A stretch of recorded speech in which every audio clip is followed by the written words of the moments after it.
a lot of stuff happens, whether it's cameras getting announced, news cycles, price drops. A lot of stuff happens in a year, and it's not always tailored to a piece of gear coming out. And so we wanted to have a category that was 100% dedicated to just not necessarily the thing, but something happening that got the entire industry talking. And so these are our nominees for biggest impact of the year. Here we go. Nikon buys RED. Great human. Also, Blackmagic creates the Pixis. A big move this year. DJI's mirrorless rumors. And Lumix partners with ARRI.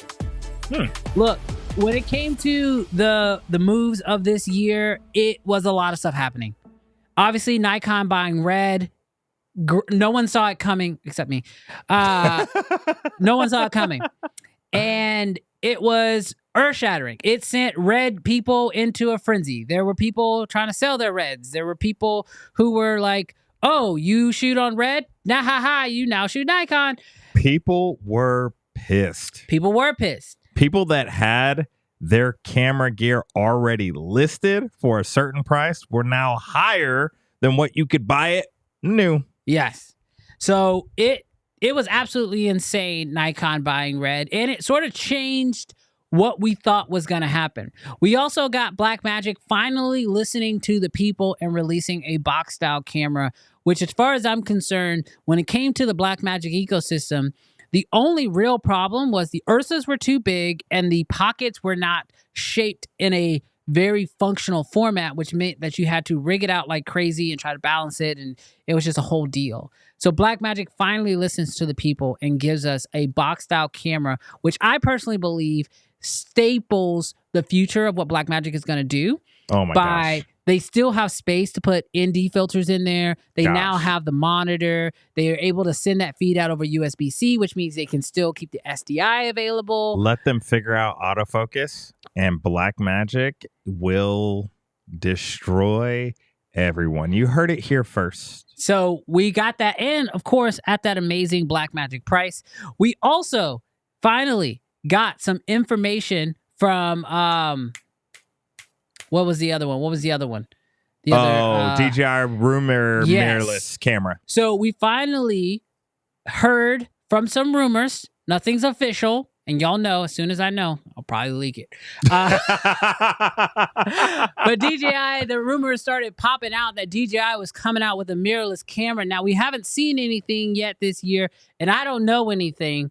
But what we do know is that when we made a video talking about it, that clip blew up. It was clear that people are excited and interested in a mirrorless camera from DJI. And what's also really interesting is that, like, DJI, this wouldn't be the most crazy thing for them because they already have the chicken cam. So we know that they know how to make a cinema camera body and put what we need in there. Yep. They have LiDAR built into that system. So if we're talking about decent autofocus, we got it. And then they have been killing it in every industry, choosing to jump into different industries, like making bikes or bike motors. Yes. And they're growing like crazy. Drones. So that was another huge element. They're probably the only company. Now, other people are going to hate me saying this, but that is truly innovating.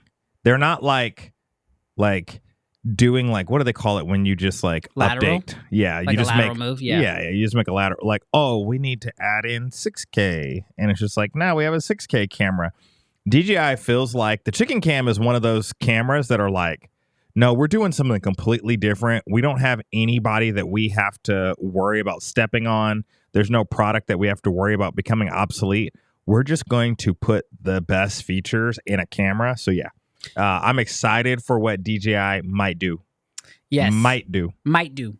We don't know anything yet. And then, oh man, I'm trying to think. What was the other one on the list? ARRI. Oh, and then and Lumix. Lumix. Sorry, Lumix gang. It's not. I swear that wasn't on purpose. It's going to be a rough day, Lumix. Lumix partners with ARRI. Look, I'll be honest with you. Partnering for the GH7 I don't really care about that. Yes. It is the fact, though, that they are partnering together, which means if this partnership goes well, ARRI's happy, Lumix is happy. And we could start getting that type of a partnership in future cameras, whether that is a, what is there, S5? More ARRI killers? More ARRI killers, full frame ARRI killers, possibly. That would be very interesting to me. And to see them to continue to work together in a way where, like, one of the things we talked about earlier, Nikon buying RED, one of the interesting things is two big tech companies coming together. How are they going to innovate? And we're already hearing little rumors here and there about how they're going to innovate together. I would be very interested to see how ARRI and Lumix continue to work together and innovate, because we all know ARRI's not going to come out with an affordable camera for us. Yes. Like for the people, Yes. it ain't going to happen. But we might see them pass a little bit of that tech down to Lumix, and that would be the camera for the people. So monopolies are bad. Partnerships are good. Very, very similar. Now, before we announce who the winner of the Impact Move of the Year was, Marcus has a good point with this super chat that he has here. He says 151 people watching and 38 likes. Come on, y'all. Guys, do not forget on this stream, we do this every Friday for y'all. Like, subscribe, hit that like button. It's only going to take you a second. It's free. It's free. It's free. We appreciate it. It makes our day. After the stream, we literally go back through and we read every comment. We look at all the data, and it's almost like we get a chance to experience the show again for a second time. So super, super excited. But are we ready to announce who won Impact Move of the Year? You ready? Who won? You ready? You ready to see who won?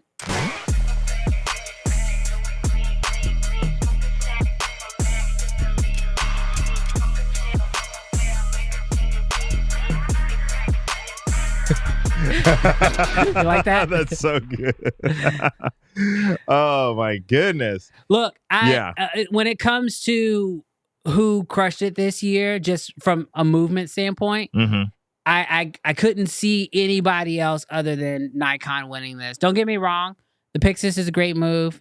This was a tidal wave, though. This was. Nikon buying RED is going to change the landscape of Nikon. Yes. And the cinema industry. Yes. For years to come. Yeah, and the truth is that we don't actually know what that impact is going to look like, but we know it's going to be massive. We're all hoping positive that something good's going to come out of it. Yeah. But at the end of the day, we don't truly know yet. But I do think that of all of the big moves that came this year, that is definitely one of the biggest, if not the biggest, and it will definitely have the biggest impact going further. I've already personally benefited. Yes, because we don't know for sure if it was RED was already going to do this, or if it was an assistance of Nikon. But a nice benefit that came out of it was just that RED cameras, including the Komodo and Komodo X, dropped in price. Bro, when you pay the bills, you take all the credit. It might have been RED's idea, but it's Nikon's now. All right, so if you enjoyed this clip, do us a huge favor. Hit that subscribe button, because we would love for you to join the community. Here, we're just a bunch of nerds who love camera gear and love talking about it every single week, which we do live at 11 o'clock Central Standard Time. So hit that subscribe button so you don't miss that, and you don't miss any of the other clips.